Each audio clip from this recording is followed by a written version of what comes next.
Bonsoir chez vous, bienvenue sur le plateau de GCMM Télévision au programme Gospel and Prophecy à Divine Lights. L'évangile et la prophétie sont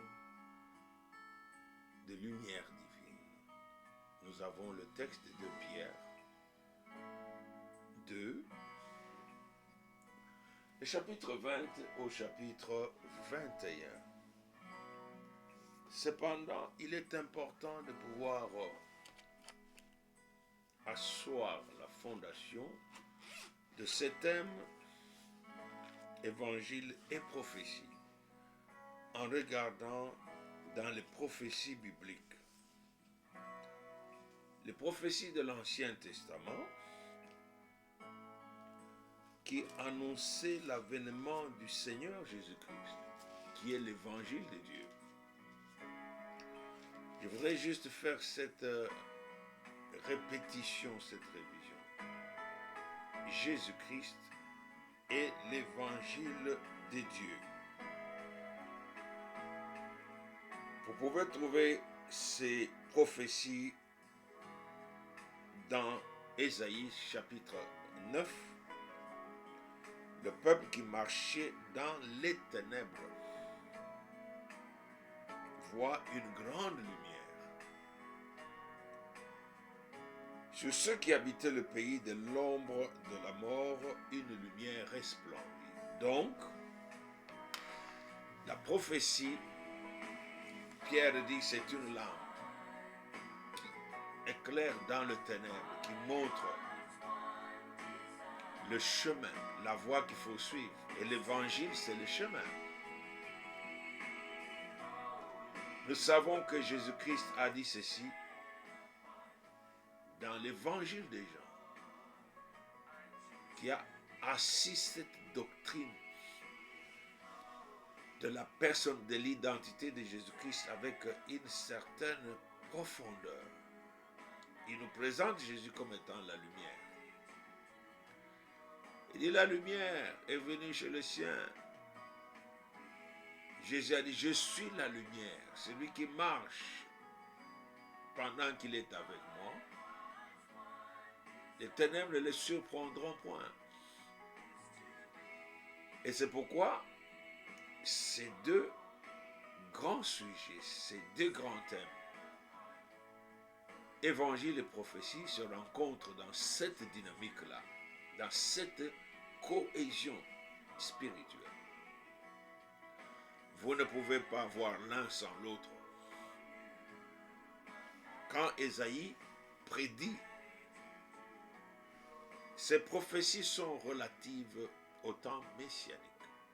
Et c'est clair, il va dire beaucoup d'autres choses. Père, je prie au nom de Jésus-Christ. Il a dit, tout ce que vous demanderez à mon Père, à mon nom, je le ferai. Je te demande que ce message ne soit pas prêché en vain. Qu'il y ait des auditeurs, des hommes et des femmes que tu as préparés. Parce que tu ne suscites pas un homme pour rien. Tu as dit à Ésaïe, c'est moi qui fais venir de loin un oiseau de proie pour accomplir mes desseins. Je suis venu de loin, Seigneur. Être aux États-Unis n'a pas été ni un choix, ni un désir, ni une ambition. C'était ta volonté. Toi, le Dieu fidèle et qui est bon. Je compte sur ta fidélité et ta bonté, car tu ne fais pas travailler des ouvriers en vain. Donne-moi la grâce de semer la semence qui va tomber dans de bonnes terres, même s'il y en a qui vont tomber au bord de la route, mais qu'elles produisent. C'est toi qui as dit que le travail du semeur, c'est de sortir et de jeter la semence. Je prie à toi, mon Dieu, car par la bouche de Paul, le Saint-Esprit a parlé en disant à Timothée, prêche l'évangile, accomplis le ministère de l'évangéliste, prêche l'évangile, que le temps soit mauvais ou bon, que les circonstances soient bonnes ou favorables ou mauvaises. Prêche. Je viens te demander, Seigneur, que cette parole qui fait la fondation de ma foi dans cette prière puisse toucher ton cœur. Tu as dit que ta parole ne rentrera pas à toi sans avoir fait ta volonté. Attire maintenant, Saint-Esprit, des hommes destinés. Nous lisons dans la Bible, il y avait une femme. Ce jour-là, c'était son rendez-vous avec Jésus-Christ. Il y a des hommes comme Zachée. Pendant que la foule s'agitait, Jésus, tu avais prévu d'entrer dans la maison de Zachée. Je te prie, Seigneur. Merci pour ta fidélité. Aujourd'hui, comme je le fais, je prends le texte biblique prophétique, la prophétie des Écritures. Parce qu'elle est plus sûre, celle-ci a des garanties. Et la prophétie qui sort de la bouche d'un homme, il faut d'abord la prendre avec des pincettes. Il faut l'examiner. Et la Bible dit que celle-là, elle fait sujet à des rejets. C'est quand vous examinez. Que vous trouvez que ça ne se conforme pas à l'orthodoxie biblique, rejetez-la. Peu importe la personne qui vous a raconté, même si vous l'aimez. Même si dans votre vie un jour, il a fait pleuvoir la pluie sur votre champ. Nous avons vu dans Pierre qu'aucune prophétie ne vient pas de la volonté de l'homme. Aucun homme ne prophétise à souhait, à volonté, que je vais prophétiser. Si vous êtes en train de suivre un homme comme ça, vous êtes en danger et je vous conseille de vous éloigner d'une telle personne. Éloignez-vous. Je suis en train de faire une série sur ce que tout prophète et prophétesse devrait savoir, doit savoir. Il y a des choses, quand je regarde ceux qui sont dans ce domaine de la prophétie, combien il y en a qui prennent avec légèreté cette responsabilité dans ce ministère qui a le pouvoir de détruire la vie des gens, d'égarer la vie des gens. Et il continue.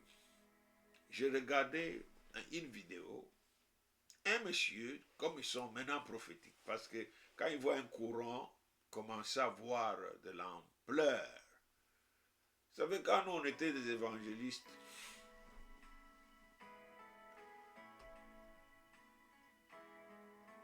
quand Dieu a commencé à montrer sa gloire par l'évangile, beaucoup de jeunes gens ont dit, je veux être comme lui. J'ai rencontré des gens qui m'ont dit, moi j'avais demandé à Dieu, je veux être comme cet homme.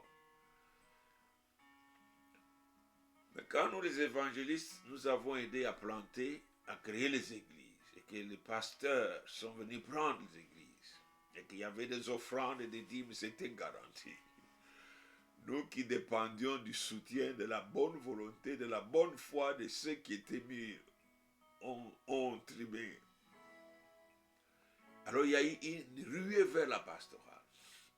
Et ça continue jusqu'à aujourd'hui. Quand tu vois beaucoup de gens qui sont dans la pastorale, c'est une histoire des offrandes. C'est une histoire des dîmes et des offrandes. C'est une histoire qu'on prenne soin d'eux. Il y en a qui sont des parasites. Et quand les pasteurs ont vu que, bon, moi je suis grand pasteur, je ne peux pas être au même niveau avec celui de cette bourgue-là.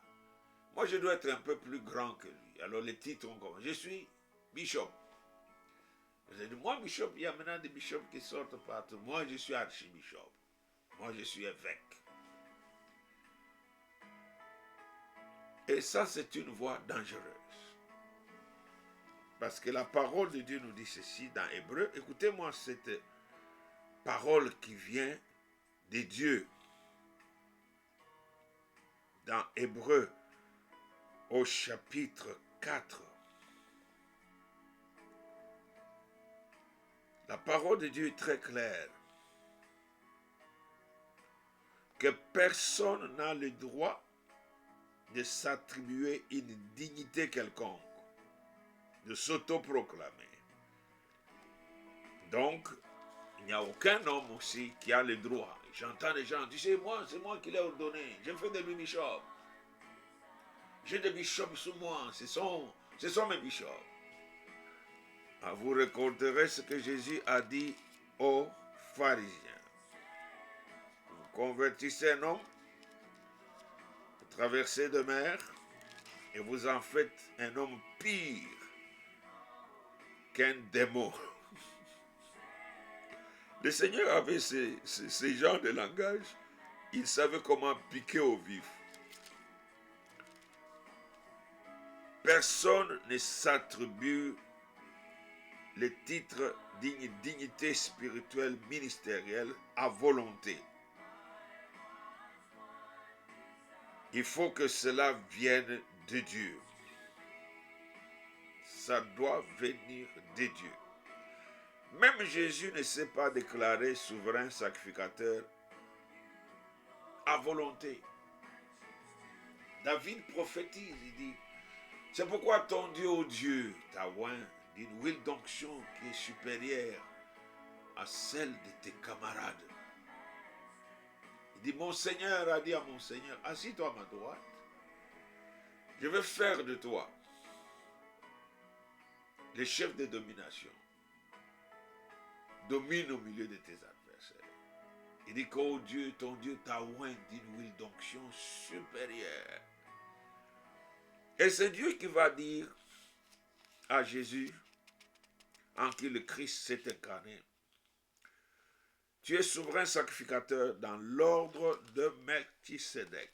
Ça, c'est Dieu qui dit ça. Tu es souverain sacrificateur dans l'ordre de Melchisédek. Alors, c'est pourquoi, bien-aimé, s'attribuer un ministère, quel qu'il soit, est une voie périlleuse ou périlleuse. Et ça, tout prophète, parce que maintenant je ne m'attelle qu'à la prophétie. C'est pourquoi je vais vous montrer cette parole de 2 Pierre. Dans 2 Pierre chapitre 2, vous avez le texte qui est là. Et il dit clairement et expressement. Il dit clairement et expressement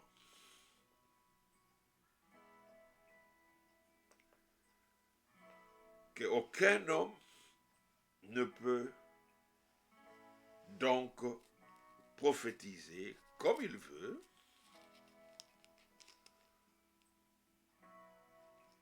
c'est 2 Pierre 1 plutôt, corrigé par 2 Pierre 2, 2 Pierre 1, chapitre 1.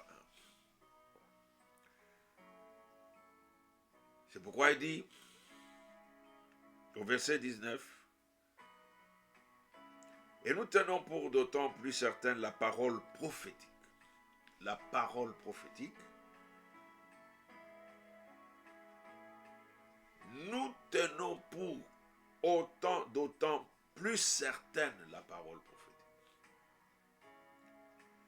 Je parlais de cet homme, il appelle une femme. Toi viens, j'ai une parole prophétique pour toi. La femme se lève, vient. Il dit en ce moment aussi quand je prophétise sur toi. Et que Dieu va faire un miracle pour toi. Ton mari est dans une chambre d'hôtel, je le vois avec une autre fille. Les enfants de Dieu ont reçu la liberté. La femme le regarde et dit, pasteur, je m'excuse, je suis célibataire. Hein? Il a le monsieur à la masse. Il n'est suivi par la masse. Il dit, oh, je m'excuse, pardon. Voilà un homme qui se met en danger. Il ose engager le Saint-Esprit. Et les gens ne savent pas que quand on dit que le péché contre le Saint-Esprit n'est pas seulement l'insulter comme ça, non. Quand tu dis des choses, tu les mets sur le Saint-Esprit alors que ce n'est pas lui. Tu es en danger. Make sure and be sure, surely sure that you heard from God. C'est pourquoi la prophétie écrite est plus sécurisée. Quand tu parles de cela, tu dis, Seigneur, il est écrit. Et c'est pourquoi l'apôtre Pierre continue en disant que à laquelle vous faites bien de prêter attention. Prêtez attention à la prophétie biblique. Comme une lampe qui brille dans un lieu obscur jusqu'à ce que le jour vienne apparaître, que l'étoile du matin se lève dans vos cœurs. Sachant tout d'abord, vous-même, pas quelqu'un d'autre, vous devez le savoir pour vous-même. Sachant tout d'abord vous-même qu'aucune prophétie de l'Écriture ne peut être un objet d'interprétation particulière. Moi, j'ai fait l'exégèse, ok? Tu vas maintenant disséquer la parole de Dieu selon ton intelligence exégétique.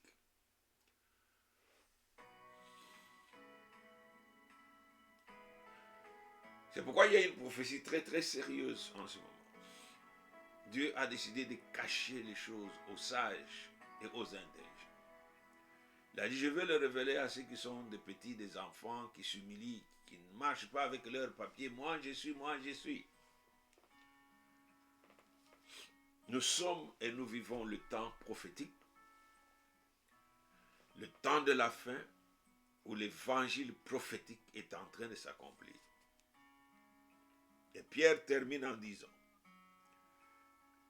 car ce n'est pas par une volonté d'homme qu'une prophétie a jamais été apportée. Oubliez les non-sens là, il y a des hommes semés dans son église, les émotions, les hormones sont hauts. Il a pu manipuler les gens. Maintenant prophétisez, prophétisez sur vous. Et prophétisez, prophétisez, prophétisez. Ce qui m'étonne est que Jésus-Christ, le prophète, n'a jamais fait cela. Cette pratique n'est pas ni dans la vie de Jésus, ni dans l'exercice de son ministère avec ses disciples. Il n'a jamais dit à ses disciples, prophétisez. Prophétisez, mais Jésus a enseigné la foi. L'évangile de la foi. Alors bien aimé, aujourd'hui, j'espère que quelqu'un est en train de prier pour moi, car ce n'est pas la grâce de Dieu, comme j'ai dit, que les circonstances soient mauvaises ou qu'elles soient bonnes. Par la bouche de Paul, à Timothée, son disciple et son fils, il dit, prêche. Ézéchiel lui dit, hey, ne regarde pas le vent et les nuages. Pour dire, oh, il va pleuvoir. Non, tu ne sais pas quelle semence pourra tenir. Sors sans regarder les conditions météorologiques. Dis, jette. Dieu seul sait quelle semence va pousser. Aujourd'hui, parce que nous sommes dans l'évangile et la prophétie, la prophétie, c'est une parole certaine qui vient de Dieu, qui est commissionnée par Dieu. Dieu engage sa parole. Il dit que je t'envoie, tu ne reviens pas à moi sans avoir accompli ce pourquoi je t'ai envoyé. Ésaïe chapitre 55. À partir du verset 9, vous allez jusqu'en bas 12. Et ainsi en est-il de ma parole. C'est pourquoi quand vous êtes dans la prophétie, vous exercez ce ministère. Quand vous prophétisez, faites comme Jérémie. Il a dit, quand je prophétise, l'Esprit m'a déjà saisi. Dieu lui dit, prends un secrétaire comme Baruch. Toi, tu prophétises, lui, il écrit. Après, il dit, papa, voilà ce que tu as dit. Il y avait des scribes autour du prophète. Quand le prophète prophétisait, ils écrivaient, ils disaient, voici ce que tu as dit. C'est comme ça que Dieu à Habakkuk écrit la vision, mais la pleine, afin que celui qui la lit puisse courir avec. Nous voyons le résultat de l'exactitude de la prophétie, de son efficacité avec la vie de Daniel. Daniel n'a pas connu le sort spirituel par hasard. Il s'est référé aux paroles d'un prophète qui était authentique, qui était vrai, Jérémie, et qui était mort sans voir la prophétie. Toutes les prophéties de Dieu ne sont pas censées s'accomplir du temps de votre vie. Il y en a qui vont s'accomplir, vous êtes morts. Beaucoup de prophètes n'ont pas vu ce dont ils ont prophétisé. C'est pourquoi arrête cette aventure. J'ai dit dans 3 semaines, dans 50 jours. Vous voyez à Kinshasa, une femme, un groupe d'hommes sont partis. Quand le président Trump allait chercher le 2e mandat, son rival était Joe Biden. Cette femme et bien d'autres ont prophétisé, comme le prophète de Baal, qu'il allait battre à plate couture Joe Biden. Il y en a même qui riaient, ha ha ha, Joe Biden, ha ha, toi président. Voilà ce que Dieu dit, il aura 0. Cette femme, Paula White, était parmi les prophétesses.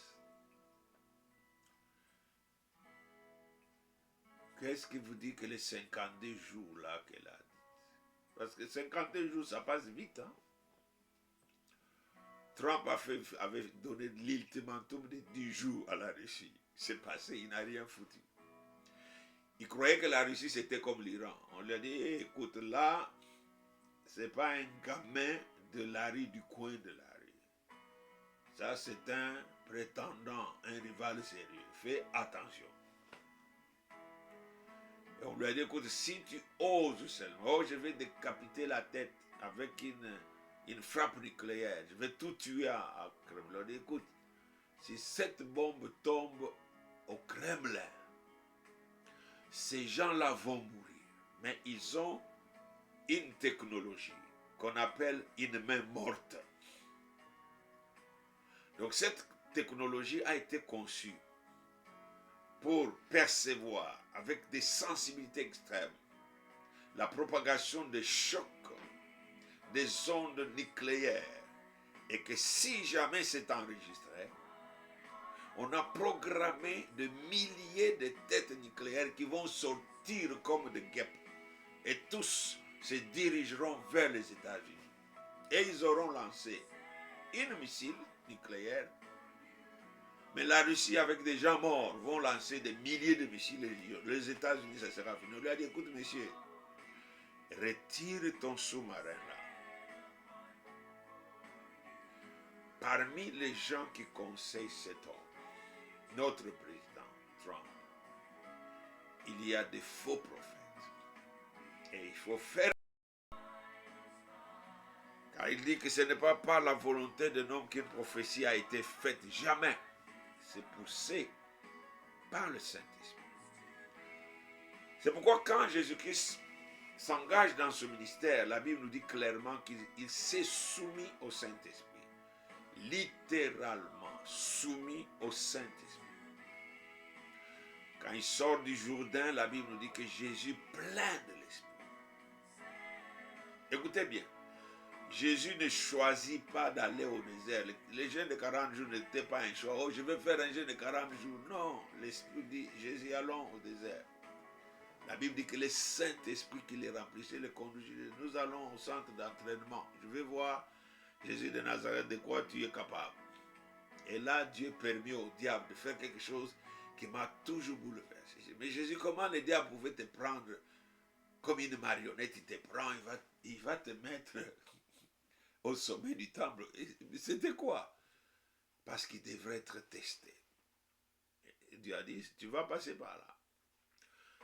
Parce que je ne peux pas te permettre d'exercer un ministère sans que tu me prouves que tu as la main au-dessus de tes ennemis qui sont en train de maltraiter les hommes pour lesquels je t'ai envoyé.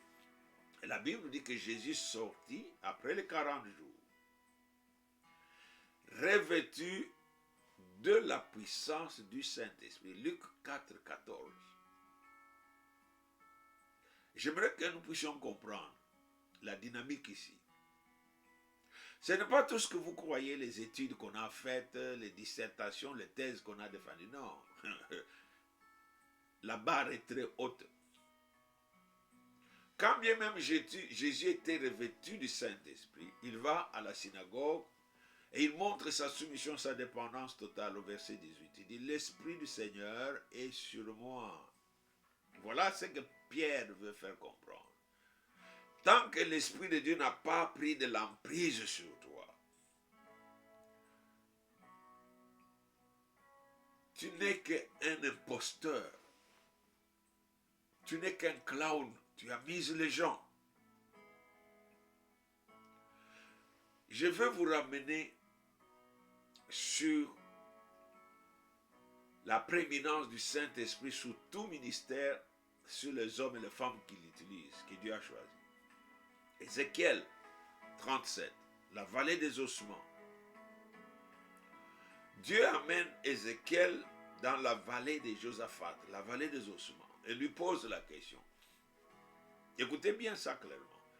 Dieu pose la question à Ézéchiel qui est prophète de Dieu. Pour que vous compreniez que le fait que vous avez la toge du prophète, vous n'avez pas la latitude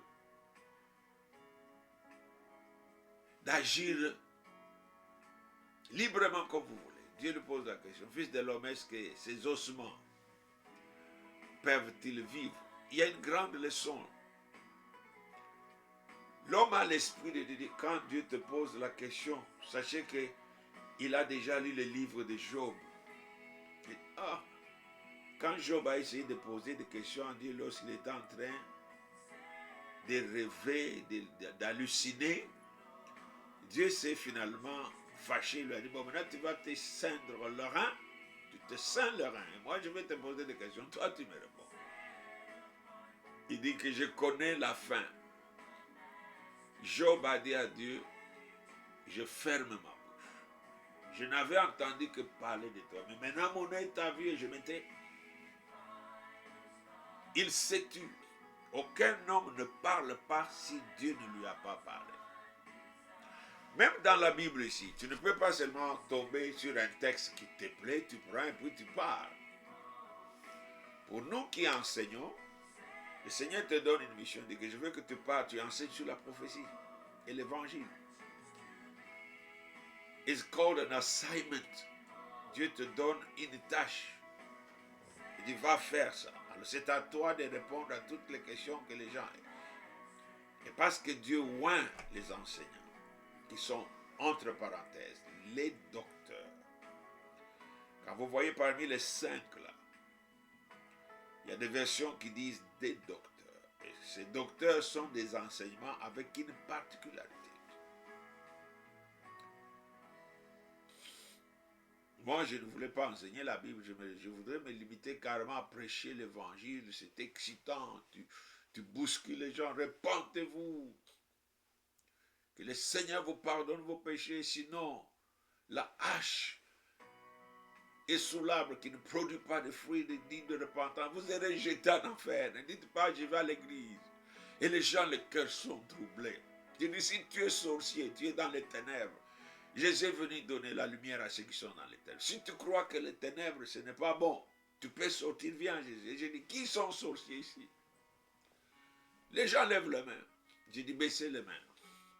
Parce que vous m'avez entendu. Je dis, j'appelle d'abord les sorciers, ceux qui sont consciemment et qui pratiquent la sorcellerie. Levez vos mains. D'autres mains se lèvent encore plus. Alors j'ai dit, alors venez. J'avais presque tout le terrain des gens venaient.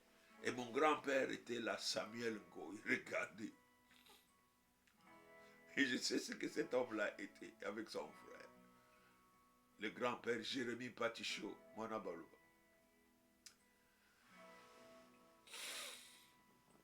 Mais quand Dieu m'a appelé à enseigner, il m'a dit, tu vas enseigner. J'ai dit, mais je suis fils d'un enseignant. Là, les enseignants ne sont pas valorisés. Je ne veux pas toucher des craies. Moi, j'ai horreur de créer des tableaux. Je dis d'abord, je raisonne d'une façon très systématique, très critique. Alors, il me sera difficile de simplifier les choses. J'aime raisonner avec les gens là-bas. J'aime faire les raisonnements hypothétiques, la logique formelle et informelle. Moi, je dis non, tu vas t'arranger pour que les femmes là qui sont au village, au marché, puissent écouter ma parole. Et ça, c'est un témoignage un jour dans la famille Bosekota, Marie-Jeanne Bosekota. Sa mère, quand on m'avait donné l'occasion d'être à la télévision nationale zaïroise, OZRT à l'époque. J'avais fait juste quelques messages on a enregistrés, tellement il y avait un écho favorable, on le faisait passer, même quand j'étais pas. Alors cette maman disait, Boye bisanga marizane yebisanga suki mo amobali wana abandi koteya yebisanga nalinga kakoyoka mateya na ye. Parce que j'avais dit à Dieu, bon, je connais que le français, le lingala là, moi je suis venu né au Katanga, une partie grandie au Kasaï, les Chiluba, les Swahili, je suis maintenant avec les lingala, ça va, tu vas parler en lingala. Je dis alors range-toi.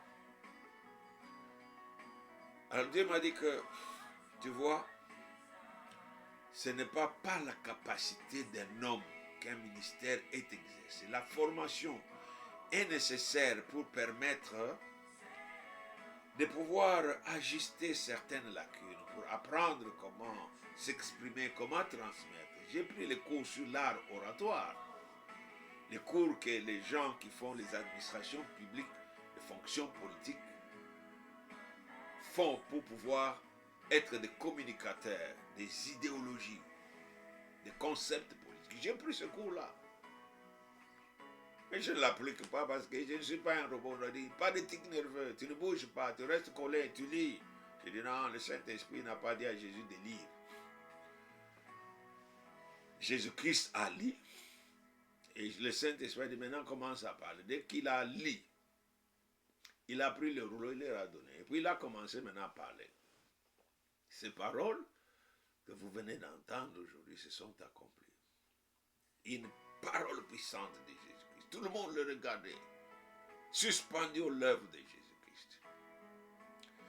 Alors, bien-aimés dans le Seigneur, aujourd'hui, c'est par la grâce de Dieu que je fais ce programme. Donc, si vous avez la sensibilité de l'Esprit et que l'Esprit Saint vous dit de prier pour moi, donc faites-le.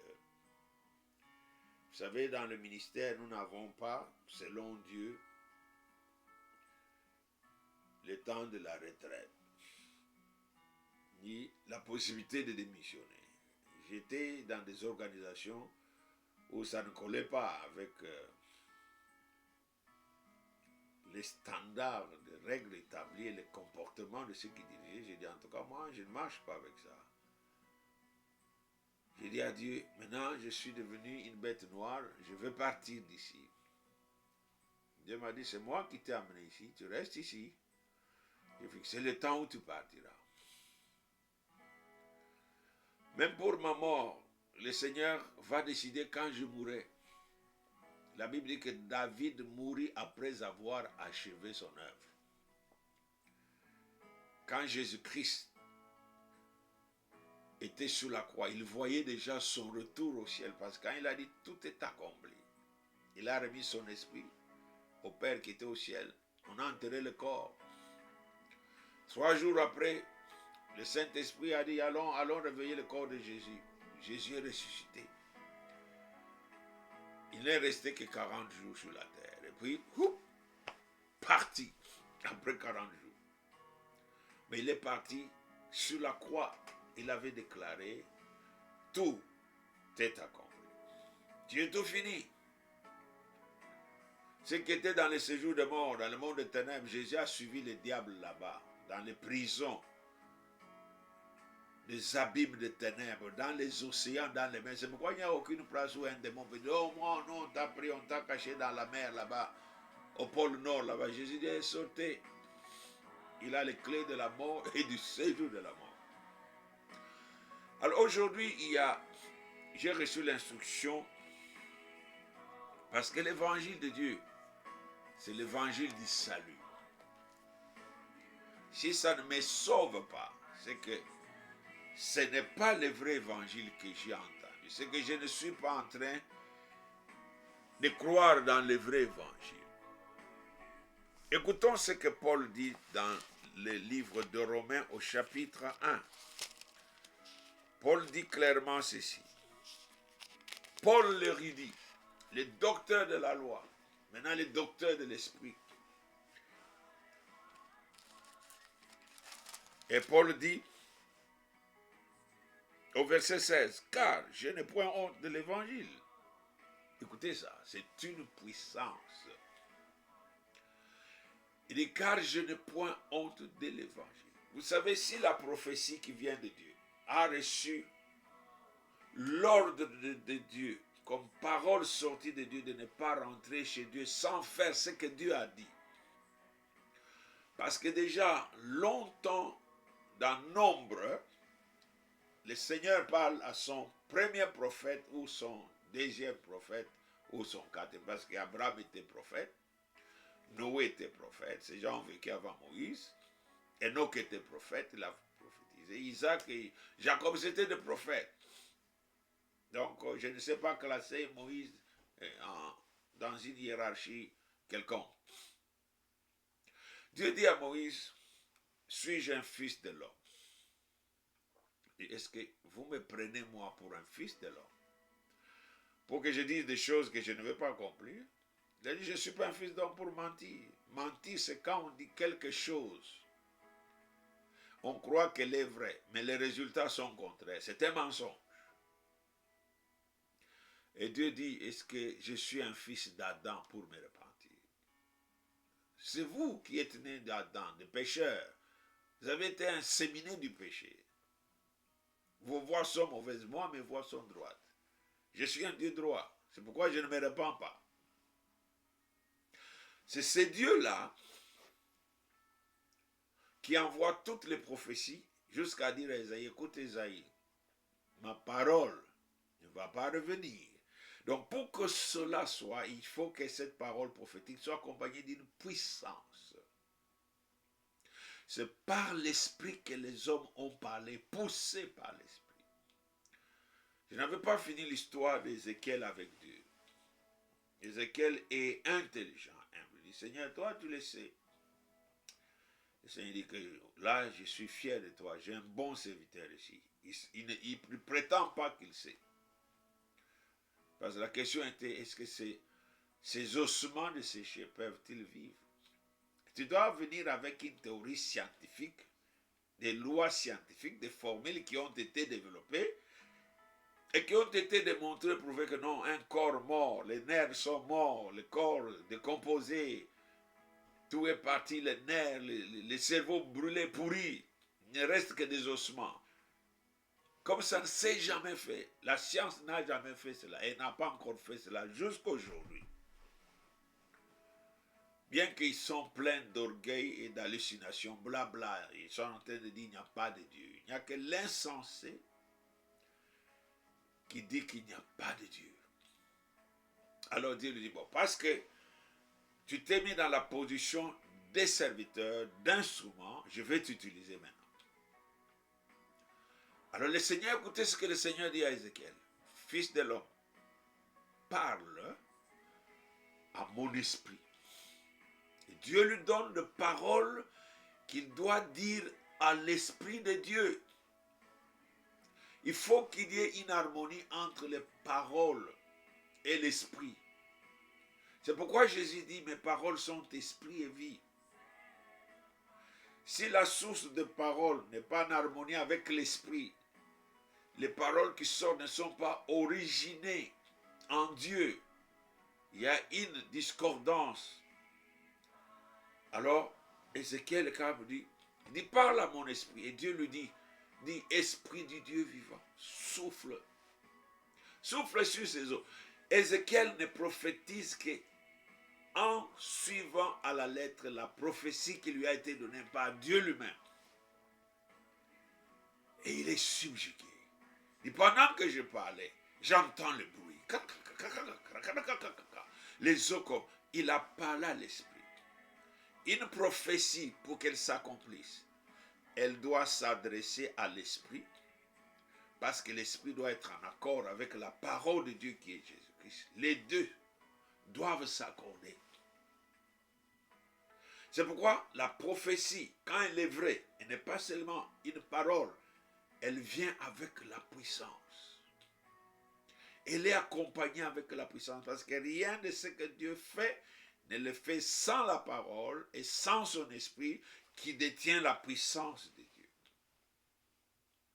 Alors si aujourd'hui tu vois quelqu'un, il a donné des prophéties inutiles, des histoires de divination, des histoires à dormir debout.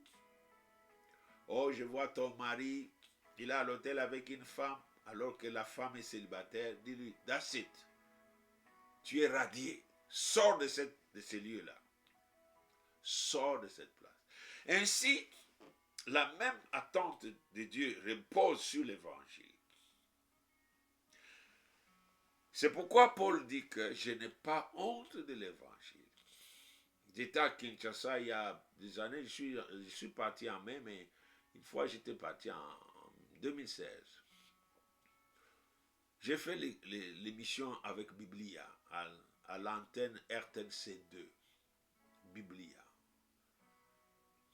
Que Dieu bénisse John Mubenga, ses chers frères, un bon frère, un serviteur de Dieu, qui n'hésite pas, quand la possibilité lui est donnée, de me donner l'occasion quand je viens de parler. Alors, la pensée que je devrais partager, la vérité, c'est que l'évangile, quand c'est le vrai évangile, il doit avoir de l'impact. L'impact de l'évangile, c'est le salut. Ce salut se transforme en la délivrance, la rédemption de l'âme, parce qu'elle était captive, esclave du péché, était conditionnée, âme, corps, esprit, pour vivre selon les règles du nouveau maître. Ainsi, l'évangile montre cette puissance en libérant la personne de toute influence. Ainsi suit le processus de transformation en vue de la restauration. C'est que l'impact est graduel. Je dis, mais nous sommes à Kinshasa ici. Combien d'églises sont ici? Quel est l'impact de l'évangile dans cette ville? Oui, quel est l'impact de cette évangile? Où est la puissance? Parce que Paul dit ceci dans 2 Corinthiens, je crois. Parce qu'aujourd'hui, ma Bible cartographique, je ne l'ai pas. Il dit, le royaume de Dieu ne consiste pas seulement en parole. Aujourd'hui, quand beaucoup de gens vont dans les églises, ils y vont pour des considérations purement matérielles, en grande partie. C'est une place de convenance, ils se sentent à l'aise parce que le pasteur ne le bouscule pas avec un évangile agressif comme l'évangile de Jean-Baptiste. Il dit, race de vipères. Si tu as ce genre de message, on m'a dit ça à Paris, on ne peut pas te recevoir parce que ton message, en tout cas, ne passera pas. Je dis, c'est pas mauvais, Jésus, on l'avait aussi rejeté, donc je suis dans la bonne compagnie. Jean-Baptiste dit, race des vipères. Les gens viennent se faire baptiser. Il y a un nouveau mouvement du baptême. Un mouvement. Il y a un homme qui baptise, donc tu ne peux pas rater. Il faut vraiment, celui-là est né. Miraculeusement, c'est un homme prophétique. Sa naissance était prophétisée. Il faut, les pharisiens, les soldats viennent, Jean-Baptiste le regarde, il race des vipères. Qui vous a dit que vous pouvez fuir la colère de Dieu? Et si vous ne vous repentez pas, la hache est déjà en dessous de chaque arbre qui représente votre vie. Vous serez coupé et jeté dans le feu de la géhenne. Vous pleurerez pour toujours. Et vous voyez, il va dire aux soldats, écoutez, contentez-vous de votre sort. Et aux autres qui croyaient qu'après le baptême, ça veut dire, non, si tu as 2 tuniques, il y a un frère et une sœur qui n'a pas, tu n'as que 2. Mieux vaut que tu aies un et lui aussi un. Aujourd'hui, on a des chrétiens, nous avons des garde-robes, c'est plein. On ajoute encore. C'est triste. Paul dit que le royaume de Dieu ne consiste pas seulement en parole, mais dans la démonstration de puissance. Oh, si l'esprit peut revenir, si l'église peut revenir à l'esprit Dieu dit, va leur dire, revenez à l'esprit, revenez à la voie de l'esprit. Enfant égaré, Dieu dit, revenez à l'esprit. Parce que l'évangile, Paul dit, c'est une puissance incroyable. Quand mon grand-père Samuel Ngoï m'expliquait, j'ai reçu ces versets de Luc, chapitre 1er. Il a dit que l'évangile, c'est la bonne nouvelle qui donne la joie à tout le monde. Si tu es fatigué, si tu es dépassé, tu es déprimé, tu te sens écrasé, tu as échoué lamentablement. Tu vis l'effet boomerang, le mal que tu faisais aux autres, ça te revient, maintenant tu es misérable. Il dit, si tu acceptes l'évangile, même si tu es sorcier, même si tu as mangé, tué les gens, si tu acceptes, Dieu va te pardonner et tu auras la joie. Je regarde. Il dit, oui, mon petit-fils. C'est ça l'évangile. C'est la bonne nouvelle. Pour tous ceux qui désirent une nouvelle vie, il faut qu'il y ait une puissance. Il faut qu'il y ait une puissance et la puissance vient du Saint-Esprit qui oint la personne. Ce qui rend l'évangile et la prophétie efficaces, effectives, c'est l'onction qui vient avec. Jésus n'a pas parlé sans onction. Non, il n'était pas autorisé. Jésus commence à Capernaum, il dit non, l'Esprit du Seigneur est sur moi. Parce que je suis l'évangile de Dieu, je dois faire preuve de démonstration de la vie que j'annonce, que je proclame, de la puissance, de l'amour de Dieu que je suis venu montrer aux gens qu'ils vont être pardonnés. Je vais montrer cela en mourant sur la croix. Il y avait une puissance qui accompagnait Jésus. La mort de Jésus-Christ, c'était une grande démonstration de cette puissance, de cet amour qui a dit, je vais souffrir jusqu'au dernier once de la souffrance que vous méritiez, je vais tout prendre. C'est pourquoi Jésus-Christ, c'est lui l'évangile de Dieu. Parce qu'il n'y a point de salut en aucun autre. Alors, je vais terminer parce que je n'ai plus que peu de temps. Dans Marc au chapitre 11, le Seigneur m'a parlé. Je prends mon temps avec Dieu. Des fois, je me réveille les heures du matin très tôt. Très tôt, les coqs n'ont même pas encore chanté. J'essaie même de dormir le sommeil. Je dis, mais pourquoi tu vas dormir? Le jour va bientôt se lever, tu dois travailler. C'est aujourd'hui, ma femme me dit, tu as dormi combien de temps? J'ai dit, j'ai dormi 4 heures. Voici ce que le Seigneur montre ici, quelque chose d'extraordinaire. Il dit que l'évangile, c'est l'évangile de Dieu. C'est la bonne nouvelle de Dieu. Et il dit, quiconque croira, Marc 16, quiconque croira et sera baptisé, sera sauvé. Le Seigneur dit, quiconque, wherever, whoever, que tu sois pédé, le Seigneur se décidera, que tu sois sorcier, magicien, que tu sois, je ne sais pas, tu es devenu une sirène dans l'eau, tu es devenu un chien. J'avais une fois dans ma vie une personne qui était entrée dans ma vie, que Dieu a permis qu'elle sorte. Cette personne avait un don exceptionnel. Elle était attachée à moi, elle venait à nos prières, on jeûnait chaque mois 3 à 5 jours. On avait dans la semaine des réunions de prière, très haute intensité. Dieu l'avait bénie. Elle avait la capacité de voir. Elle avait ce don de l'esprit. Souvent, quand je marchais avec elle, on allait prier pour quelqu'un. Parce qu'elle m'accompagnait. Elle avait ce don. Je dis, en tout cas, Dieu t'a donné ce don. En tout cas, il faut que Dieu utilise ce don. Des fois, elle était figée sur la route. Il dit, je ne peux pas marcher. Je dis, c'est quoi? Il dit, les gens que nous voyons ici, peu de gens sont normaux. Il dit, je vois des gens avec des têtes de crocodiles, avec la queue et qui marchent sur leurs pieds. Je vois des chimpanzés, les pieds sur les chimpanzés. Je vois des gens le torse c'est un homme, le reste c'est un cochon. Il dit, je ne peux pas, c'est horrible. La Bible dit que Jésus est descendu jusque dans les enfers, dans les lieux les plus profonds de ténèbres. Il a pris les clés du royaume. Il dit, c'est moi le roi. Il a pris les clés du séjour de mort. Dieu lui a donné tout pouvoir. Quand Jésus ressuscite, il déclare au verset 18 de Matthieu 28, tout pouvoir, tout pouvoir. On ne peut pas prêcher cet évangile sans croire à cela.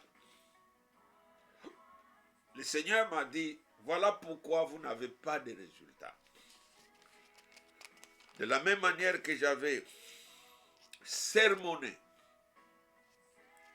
j'avais fait des reproches à mes propres disciples qui étaient avec moi. Ils avaient un problème, deux problèmes. L'incrédulité, la dureté du cœur. Ils étaient incrédules.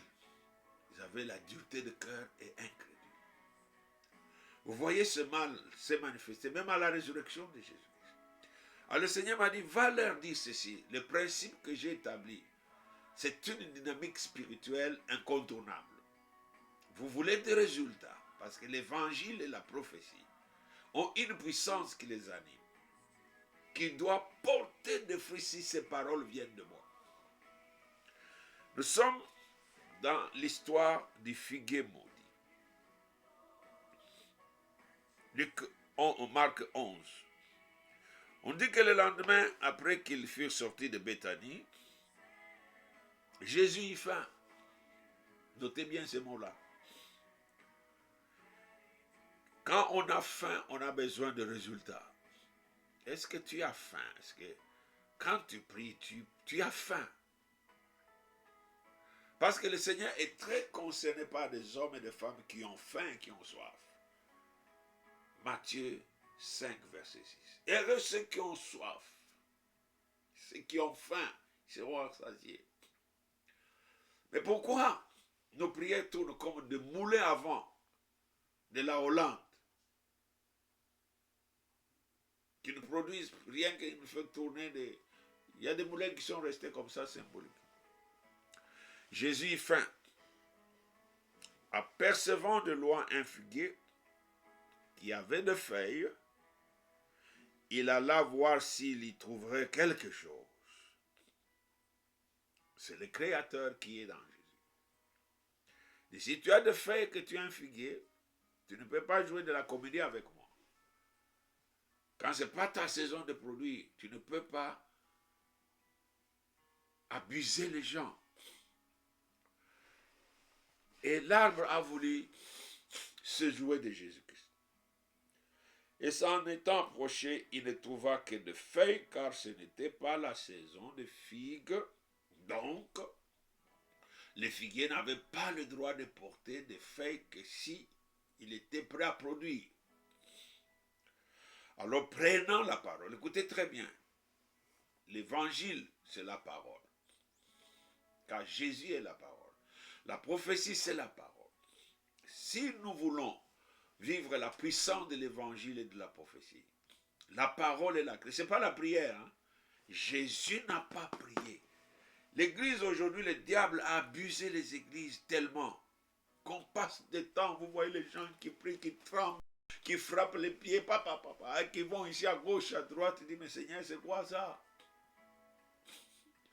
Le Seigneur dit que tant qu'ils n'ont pas encore appris à prendre la parole, la Bible dit que Jésus est un homme de foi. Jésus de Nazareth est un homme de foi. Il prit la parole et il dit, il est passé à l'action. Comment la puissance de Dieu est libérée? Il n'y a qu'un seul fil conducteur que le Saint-Esprit utilise pour transférer la parole de Dieu. C'est la puissance et l'onction, c'est la parole de Dieu. Ça, c'est le premier principe. Parce que ce que tu dis, c'est ce que Dieu a dit. Jésus dit que jamais personne ne mange de ton fruit. Tu m'as déçu, moi je suis venu affamer. Ne restez pas dans l'église où on te fait des promesses, il n'y a rien. Dis non, Seigneur, je veux te chercher jusqu'à ce que tu me dises, c'est ici. Que tu es ici. David dit, oh Dieu, que j'aime ta maison. J'aime ta maison quand je viens pour te contempler, pour voir ta gloire et ta puissance. Des chorales qui ont de belles prestations. Oui, je connais de grandes églises qui avaient de belles chorales. Une église baptiste à Ohio, à Akron. Le bâtiment est en lambeaux. C'était un des méga churches des années 70, 80. C'est fini. Le pasteur s'était fait le centre de l'église. Les gens l'écoutaient lui plus que Dieu. Alors le Seigneur m'a posé la question. Pose la question à ceux qui vont suivre ce message. Quand vous écoutez l'homme qui se place devant vous, qui dit qu'il parle de la part de Dieu, est-ce que vous écoutez la parole de Dieu ou vous l'écoutez lui? Est-ce que vous croyez en la parole de Dieu, en Dieu, ou vous croyez dans l'homme qui prêche? C'est très important. Il m'a dit que c'est ça la raison pour laquelle ma puissance est bloquée. Il n'y a que la parole de Dieu qui est proclamée dans l'évangile. Il n'y a que la parole de Dieu qui est proclamée dans les prophéties, qui vient avec l'Esprit de Dieu.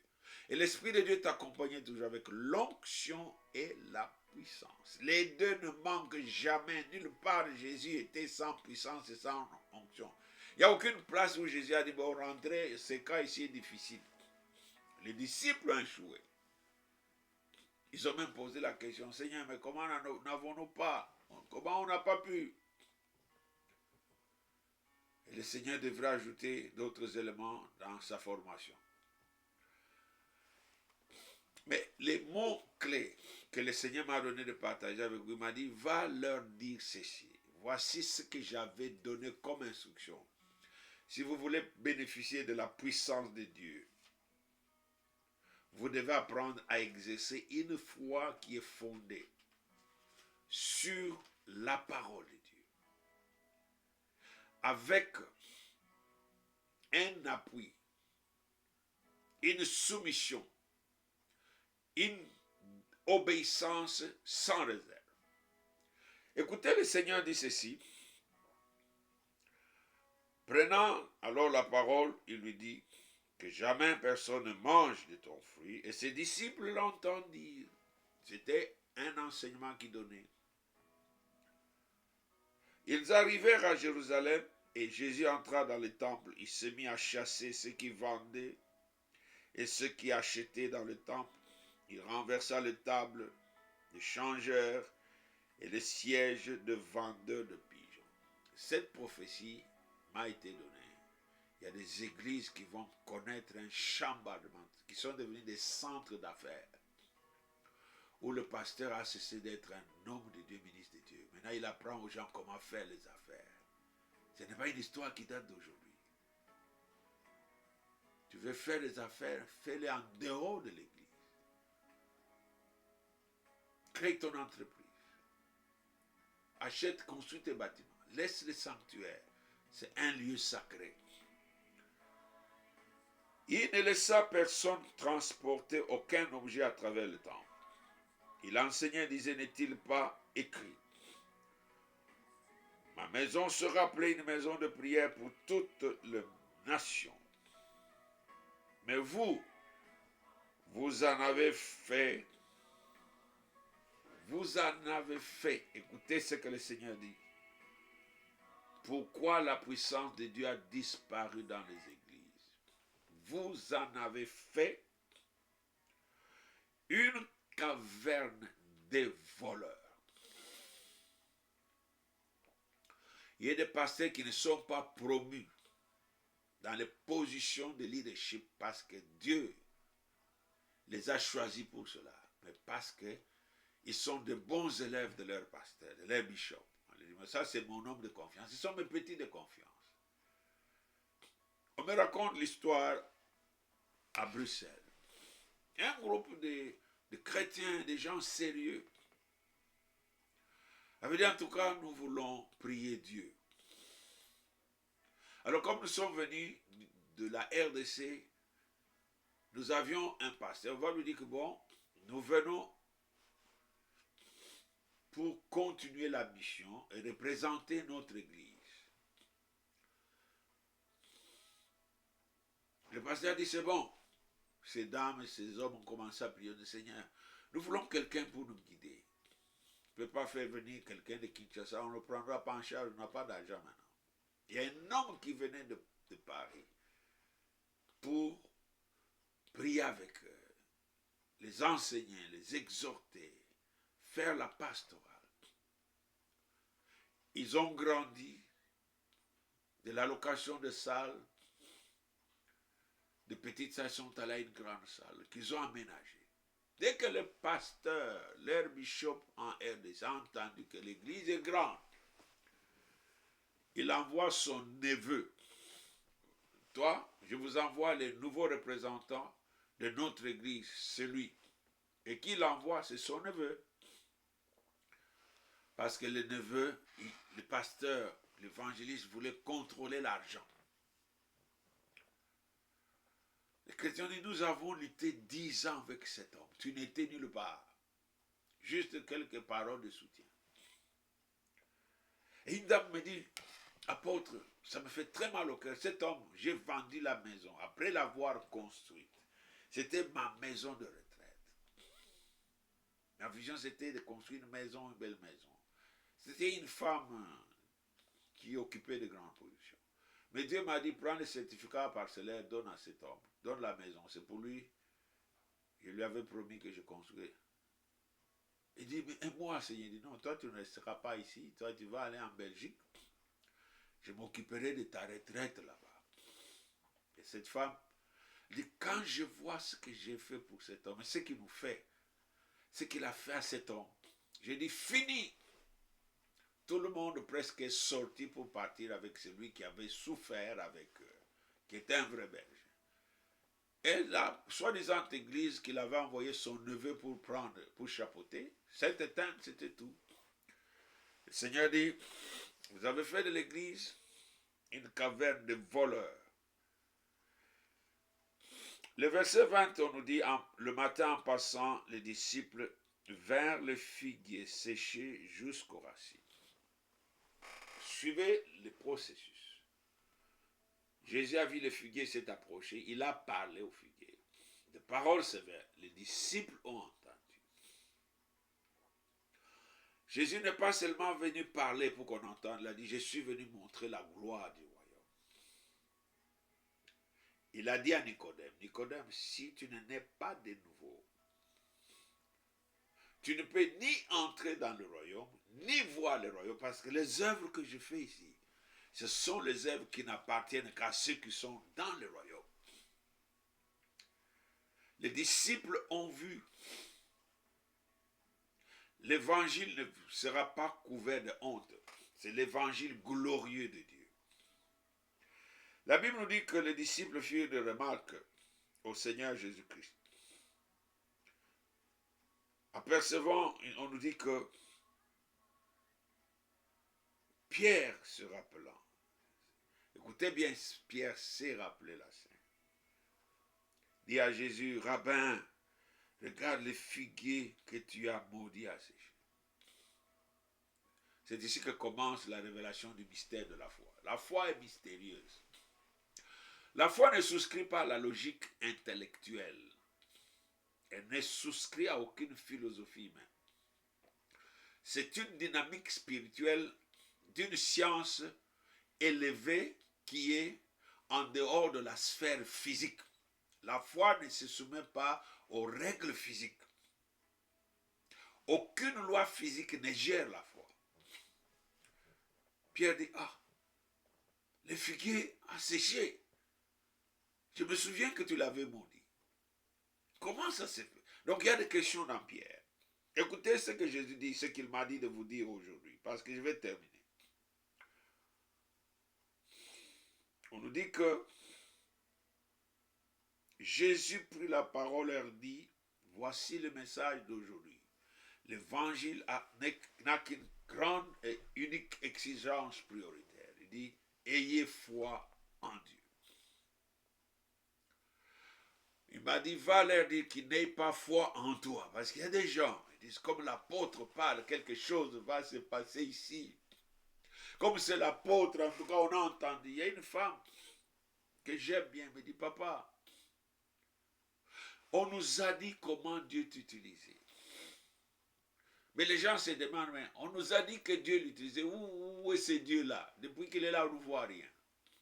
Vous voyez le problème? Vous voyez le problème. Quand le père de l'enfant épileptique amène son fils chez les disciples, ils sont nombreux, il y a un échec. Il y a un échec. Et l'homme veut confondre Jésus avec ses disciples. Et c'est ça la problématique d'aujourd'hui. Les gens ne croient plus en Jésus-Christ parce qu'ils nous identifient Jésus au travers de nous. Nous disons des choses qui n'arrivent pas. Parce que nous ne connaissons pas la dynamique, le mystère de la dynamique de la foi. Jésus a dit ceci. D'abord, premier principe, ayez foi en Dieu. Il n'a pas dit croyez en Dieu. Il y a une différence très claire. Il n'a pas dit croyez en Dieu. Il a dit ayez foi en Dieu. La foi est un esprit venu du ciel. Elle ne souscrit qu'à l'autorité de Dieu. Elle n'obéit qu'aux lois de Dieu. Jude dit que la foi a été transmise aux saints une fois pour toutes. Transmise. Quel est l'état de votre foi et de ma foi? Parce que je vais terminer maintenant ici. Il continue, il dit, je vous le dis en vérité. Quand Jésus parle comme ça, il vous donne l'assurance. Il dit, voici l'assurance. Il vous dit en vérité, et il se conditionne. Si quelqu'un qui a foi en Dieu, parce qu'il a déjà dit, ayez foi en Dieu. Si quelqu'un dit à cette montagne, Jésus-Christ aggrave la situation. He aggravated the situation. Jesus made it worse. Lui, il a maudit le figuier. L'arbre, on peut encore comprendre. Seigneur, c'est un arbre. Mais là, toi, tu nous amènes. Il dit non, la foi ne s'occupe pas de petits problèmes. La foi est configurée par Dieu de façon que le plus gros d'obstacles sera alors son champ préféré pour sa démonstration. Il dit si quelqu'un, écoutez bien, il n'a pas dit si quelqu'un prie. Si quelqu'un dit, écoutez en ce clair-là, si quelqu'un dit, n'importe qui croit en Dieu. C'est pourquoi les miracles ne sont pas réservés aux pasteurs, aux apôtres, non. Le Seigneur dit que voici les miracles qui accompagneront ceux qui auront cru. Moi, je dois croire en Dieu.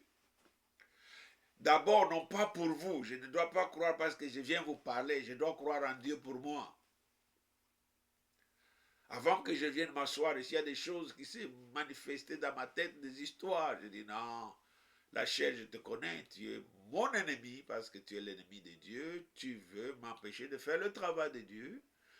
Le Seigneur t'avait déjà mis à la place publique. La chair est faible. Je connais ta faiblesse. Et moi, je ne compte pas sur toi. Le Seigneur dit, si quelqu'un dit à cette montagne, est-ce que quand tu pries, tu as une cible? Est-ce que ton problème est ciblé? C'est là que ta foi, comme quelqu'un qui tire avec un fusil. Tu as quelqu'un qui veut te faire du mal ou un lion qui t'attaque. Ne tire pas à côté. Cet animal, le léopard ou le lion, vient avec vitesse, ou l'ours, 40 km à l'heure. Mais tu as en main une arme. Et il y a une balle qui est capable de faire sauter la tête, le crâne de l'ours. Mais tu dois savoir viser. Et tu dois être confiant que cette arme, ce calibre, on m'a dit, en tout cas, j'avais un oncle paternel. J'avais un oncle paternel, qui était un chasseur d'éléphants. Il avait une arme allemande appelée Moser. Je lui demande comment. Il dit oui, c'est une question de savoir bien cibler. Quand je frappe l'éléphant, je ne vais pas dans son corps, dans ses épaules, dans son ventre. Non. Je vise la tête ici. Quand je les frappe, je sais qu'il est atteint. Même s'il continue à venir, des fois il vient s'abattre par terre à 2 mètres de moi. Mais je reste calme. Je sais que non, il va tomber. Jésus n'a jamais douté de la parole qu'il a dite au figuier. La Bible nous dit qu'il a parlé, il est parti. C'est ça le problème. Jésus croyait en lui-même, en cette parole, parce qu'il avait la foi en Dieu. C'est pourquoi il nous a dit, voici le miracle qui accompagneront. Le miracle dit que non, si tu ne passes pas devant, si la foi ne passe pas devant, moi je ne serai pas à côté, je vais t'accompagner. Tu fais d'abord ta part. Jésus a dit clairement dans Marc 16, je crois 16, voici le miracle qui accompagne. L'évangile de Dieu, c'est l'évangile puissant. On ne peut pas parler de... Vous savez, c'est facile de parler du péché parce qu'on ne voit pas le péché. Quand on parle du pardon. Mais la vraie puissance du pardon est là dans la délivrance qu'elle accorde au péché, parce qu'il n'y a pas que la rédemption, il y a la rémission de péché, les deux vont ensemble. Quand Dieu me remet mes péchés, il brise aussi la puissance de ce mal qui m'opprime, qui me fait faire ce que je ne veux pas. C'est pourquoi Paul dit, qui me délivrera de ce corps de la mort? Qui me délivrera? Quand on entre dans la matière de la délivrance, c'est la puissance qui doit être là. La puissance, la vraie. C'est pourquoi Jésus a dit aux disciples, écoutez, n'osez même pas aller. J'étais avec vous. Vous m'avez vu opérer, n'est-ce pas? Vous avez même opéré par initiation. Je vous ai initié. C'était un apprentissage. Mais maintenant, vous devez, c'était sous mon pouvoir et ma puissance. Maintenant, vous devez recevoir la vôtre. C'est pourquoi il dit dans Acte 2 et 1:8. Lorsque le Saint-Esprit surviendra sur vous, c'était qui amandra soche tetayaya, brekete mostate qui amandre soche tabara, kale kote shabarayon teo, Saint-Esprit, merci. Parce que cette puissance n'est pas encore épuisée. Il y a encore de réserves inépuisables de cette puissance, de cette onction, me dit le Saint-Esprit. Il a dit, quiconque a soif, Jésus a dit, quiconque a soif, qu'il vienne, je lui donnerai. Jésus a dit, va leur dire, ayez foi en Dieu. Ce n'est pas une suggestion, c'est un commandement. Je veux continuer le message le jeudi prochain, parce qu'il y a une partie de ce message. Qu'est-ce qui prouve que j'ai foi en Dieu? Quand Jésus a parlé, il y a un élément sous-entendu, c'est la confiance. Jésus avait une telle confiance qu'il ne s'est pas occupé du reste. Il a dit, allons, j'ai déjà réglé le compte à ces figues-là, il ne va plus tromper les gens. Quand il revient, ceux qui croient en voyant, ceux qui ne croient qu'après avoir vu, il dit, Seigneur, regarde les figuiers. Jésus dit, il va terminer en disant ceci. Si tu dis à la montagne, et si tu ne doutes point, c'est-à-dire jamais. J'entends les gens quand on a prié, oh papa, tu sais, le ventre là, ça continue à bouillonner encore, papa, et ma tête va exploser. Est-ce que Jésus n'a pas vu les figuiers rester debout, en train de toiser Jésus-Christ? Les figuiers restaient en train de narguer Jésus-Christ. Oh oui, tu as parlé. Alors, même le diable disait aux figuiers, t'en fais pas. De baliverne, n'a rien fait. Jésus dit, pardon. Quand tu veux que la foi travaille dans ce monde, il y a une transcendance. Il y a une élévation. Tu dois faire une transcendance parce que S'il n'y a pas de transcendance, tu ne pourras pas avoir de l'ascendance sur ce qui est sur terre. La foi te fait entrer dans une dimension spirituelle où tu connectes à la puissance de l'invisible. Cette puissance, tu ne peux pas la sentir. Des fois, j'ai dit, Seigneur, j'ai vu des gens tomber, des démons, les gens s'élever, guéris. J'ai dit, mais à part le feu, que le Saint-Esprit permet une onction, un feu sur moi, je sens ça, parce que c'est très intense. Même quand j'ai fini la réunion, je pars avec, c'est sur moi. Mais sentir la puissance comme ça, comment elle sort et touche les gens. Nous n'avons pas des équipements pour détecter cette puissance. Et Dieu a dit, vous n'avez besoin que de la foi. Et c'est un ordre. Croyez en Dieu. Alors, si vous avez cru en Dieu, je dis que votre obligation, c'est de dire, dites ce que vous voulez parce que j'ai fait des promesses. J'ai mis un pouvoir dans le nom de Jésus-Christ. Je lui ai donné l'autorité sur toutes choses. C'est pourquoi quand nous prions, il a dit, tout ce que vous demanderez au Père à mon nom. Priez, nous prions à Dieu. Mais quand il faut agir, Dieu dit non, je n'ai plus besoin que vous puissiez venir. Mais, oh Père, regarde, est-ce que tu peux déraciner l'arbre? Le Seigneur dit non, ça c'est pas mon travail. Tu as dit que tu crois en moi. Parle à l'arbre.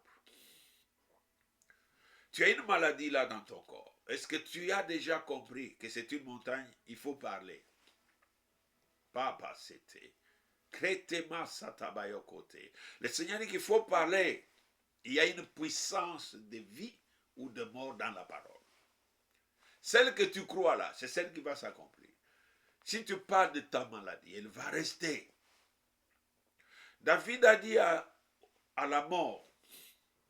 Vous savez que David a connu la mort plusieurs fois. Il a frôlé la mort plusieurs fois, bien que l'onction ne l'a pas empêché d'être pris en sandwich. Il a dit, oh Dieu, les liens de mort, les séjours de mort m'ont entouré. Mais David avait dit, je ne mourrai pas. Il a dit, je ne mourrai pas. Je vivrai et je raconterai la bonté de Dieu. Il dit, la mort, tu peux faire tout ce que tu veux. Je ne suis pas avec toi. Je ne veux pas écouter ta chanson. C'est pourquoi quand il est dans la vallée du Nord, la mort, je sais que ça, ce n'est qu'une ombre. Tu projettes ton ombre. Tu veux me faire peur. Pourquoi? Je n'ai plus peur de toi. Parce que c'est lui qui est avec moi. Tu ne peux même pas oser venir. Il va t'amocher, te couper la tête. C'est la mort dit, je reste là-bas, je projette. C'est pourquoi il dit, même quand je passe par la vallée de l'ombre de la mort, ta houlette et ton bâton me rassurent. Il dit, le bonheur et la grâce m'accompagneront tout le reste des jours de ma vie et j'habiterai dans la maison de Dieu jusqu'à la fin de mes jours. Voilà un homme de foi. Voilà un homme de foi. Il a vu la mort, il a vu les épées étincelées passer au-dessus de sa tête. Oh Dieu, celui-là, il allait me couper quand il le rate depuis. Non, c'est une histoire de mort, la guerre. David était au milieu de guerre.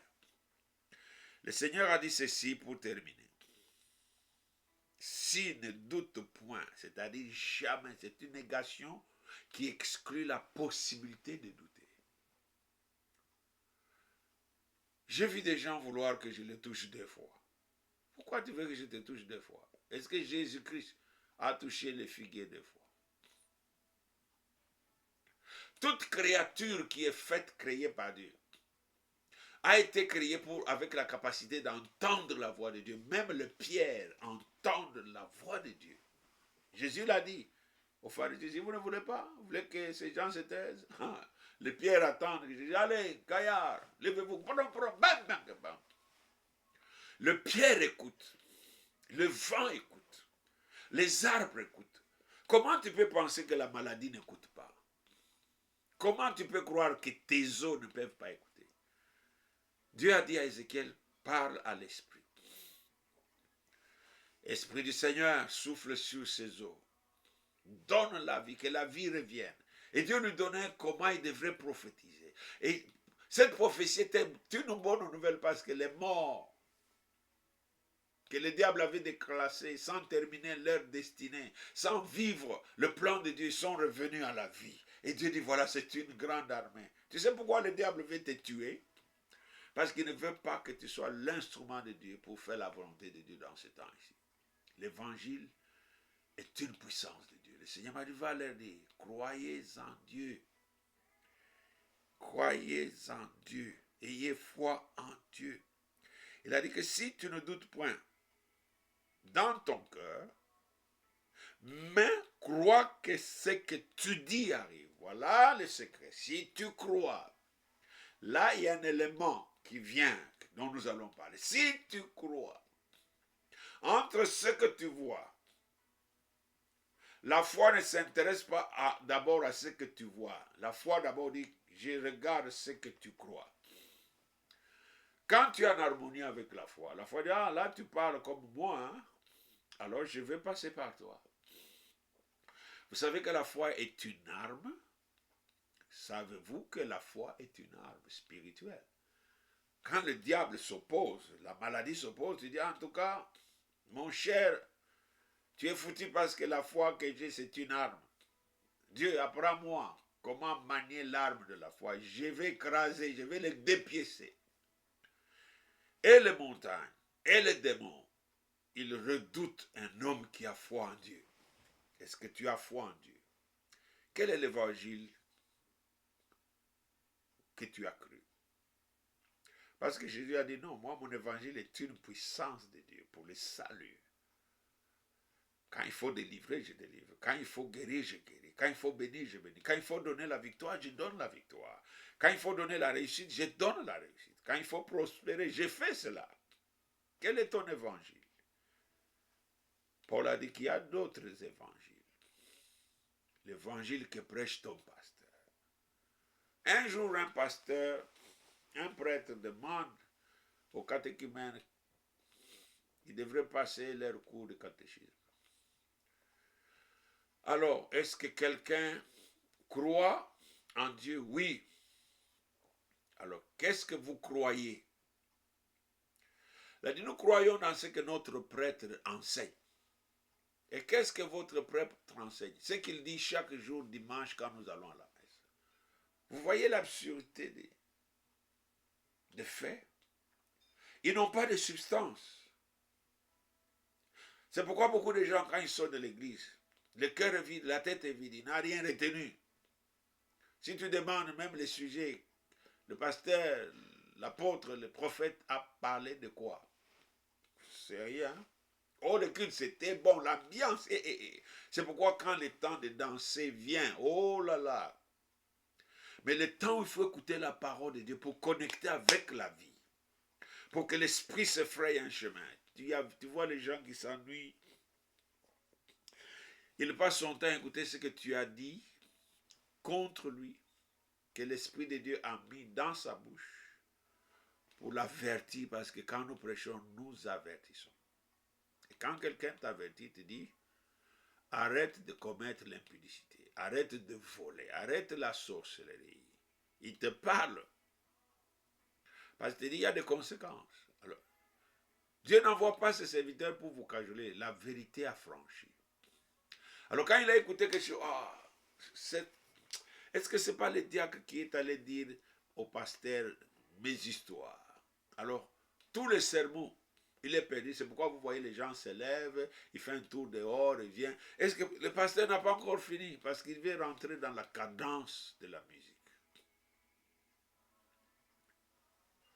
Je me souviens une fois, c'était à l'époque, Vox Day était parrainé par l'honorable le feu Gwanda.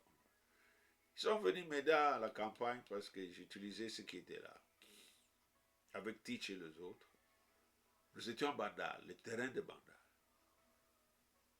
J'étais en train de prêcher. Quand j'ai commencé à prêcher, après qu'ils ont fini de chanter, de danser. Vous savez, ces gaillards, ce qu'ils ont fait? Ils sont des hommes maintenant. Ils sont allés acheter de la bière aux boutiques. Ils se sont assis en train de boire la bière. Et ils attendaient que moi, je finisse de prêcher, je prie pour les gens, je les appelle, bon, on termine avec Vox Day. J'ai dit non, c'est fini, c'est fini. Je ne les ai plus jamais utilisés. Parce qu'ils ont cru que les gens venaient à cause de... Oh, Vox Day sera là, ils vont venir, les gens vont venir.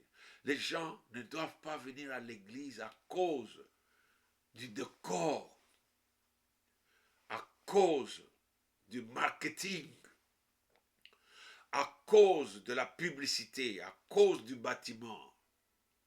Les gens doivent venir à cause de la puissance de l'évangile de Dieu. Bienvenue à l'émission Évangile et prophétie dans le sujet Ayez foi en Dieu. Et dites ce que vous croyez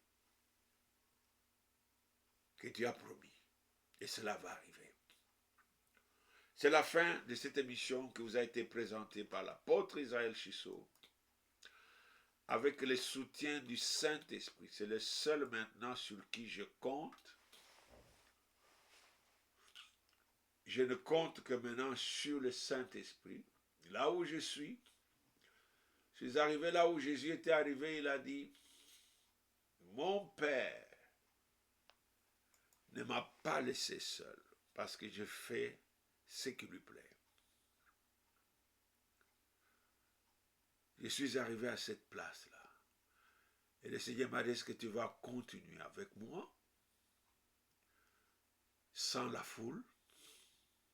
J'ai dit oui, Seigneur. Il a dit alors continue. Sors et sème.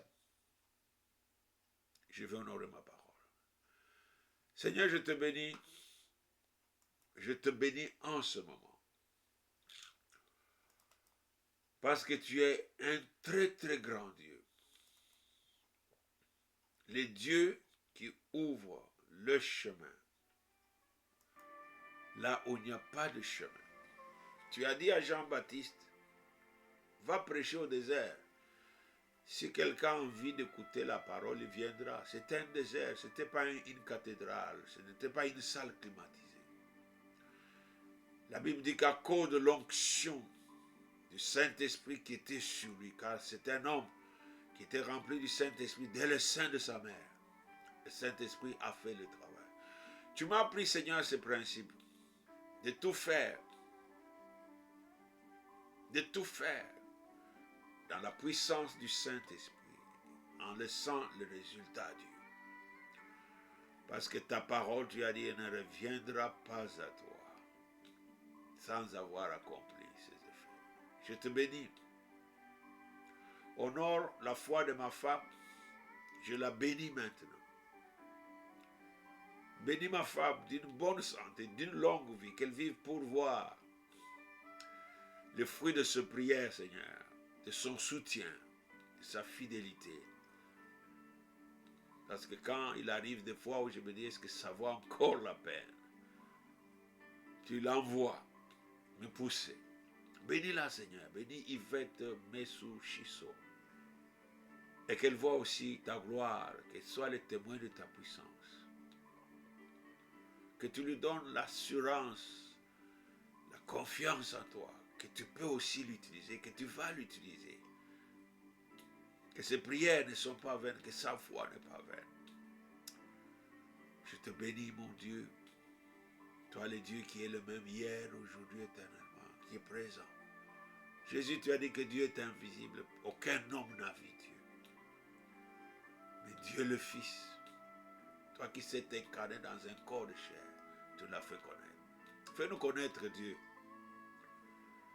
afin que toute la terre soit pleine de la gloire. Toutes les nations viennent t'adorer à cause de la puissance de l'évangile et de la prophétie qui s'accomplissent.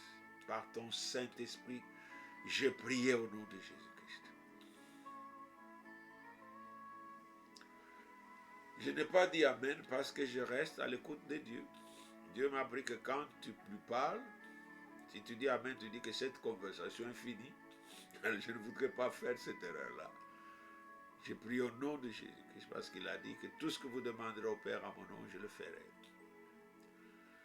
Nous avons le site en bas, en bleu.